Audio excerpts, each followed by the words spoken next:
तो दोस्तों नमस्कार, मैं हूं अनिल और आप देख रहे हैं रेसलिंग सुपर धमाल। तो दोस्तों WWE दिग्गज और फॉर्मर चेयरमैन विंस मैकमैन के लिए पिछले 3 साल बहुत ही ज्यादा मुश्किल भरे रहे हैं। आपको बता दें कि उन पर कई सरकारी एजेंसियों ने जांच बिठा रखी थी। अब विंस मैकमैन ने इस पर अपना बयान दिया है, जिसको जानकर फैंस को बहुत ही ज्यादा खुशी मिलने वाली है। ये बात और है कि इसके बाद भी उन्हें काफी ज्यादा जुर्माना भरना पड़ेगा, जिसमें से कुछ पैसा WWE को वापस आएगा और कुछ नुकसान की भरपाई के लिए देना पड़ेगा।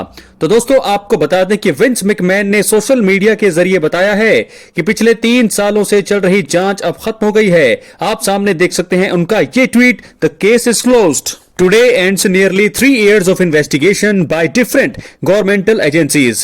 There has been a great deal of speculation about what exactly the government was investigating and what the outcome would be.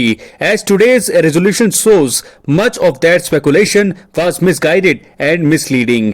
In the end, there was never anything more to this than minor accounting errors with regard to some personal payments that I made several years ago while I was CEO of WWE. I am thrilled that I can now put all this behind me.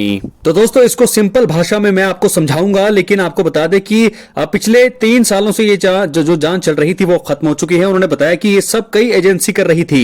इसके साथ ही ये भी उन्होंने जानकारी हमें दी कि Vince McMahon के खिलाफ किसी भी कानूनी धारा में केस दर्ज नहीं किया जाएगा।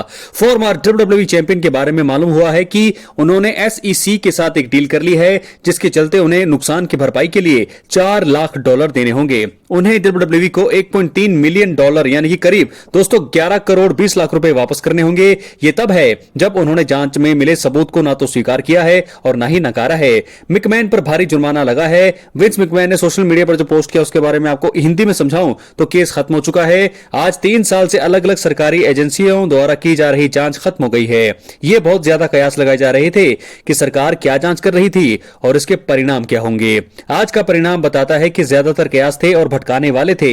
आखिर में ये सब कुछ और नहीं, महज कुछ अकाउंटिंग गलतियां थी जो कि कुछ पर्सनल पेमेंट से जुड़ी हुई थी, जिन्हें मैंने तब किया था जब मैं WWE का CEO था। मैं रोमांचित हूं कि अब इस सब को पीछे छोड़ सकता हूं और आगे बढ़ सकता हूं। तो दोस्तों क्या है आपकी राय? अपनी राय कमेंट बॉक्स में जरूर दें। आपको बता दें कि जनवरी 2024 में विंस मैकमैन को अपने WWE चेयरमैन के पद से तब हटना पड़ा था जब सभी जांचें पब्लिक के सामने आई। अब यह देखना होगा कि उनके ऊपर फॉर्मर कर्मचारी जो जनरल ग्रांट के लगाए गए आरोपों का क्या परिणाम आता है।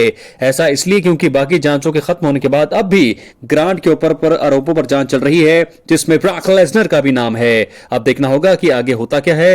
फिलहाल दोस्तों ये तो बात हम कर रहे थे विंस मैकमैन की, लेकिन क्या होगी ब्रॉक लेसनर की वापसी? क्या जो ये केस था सरकारी एजेंसीज का, ये जो केस है ये ब्रॉक लेसनर का भी खत्म हुआ है? क्या इससे कोई ब्रॉक लेसनर का लेना देना था? फिलहाल दोस्तों कोई रिपोर्ट तो फिलहाल ऐसी नहीं है। विंस मैकमैन के लिए थोड़ी राहत भरी सांस जरूर है, लेकिन ब्रॉक लेसनर के बारे में कोई अपडेट नहीं है। विंस मैकमैन के केस से जरूर जुड़ा था ब्रॉक लेसनर का नाम, वो ग्रांट वाला जो केस था, लेकिन ब्रॉक लेसनर की वापसी कब होगी इसके बारे में अभी भी कोई अपडेट सामने नहीं आ रही है।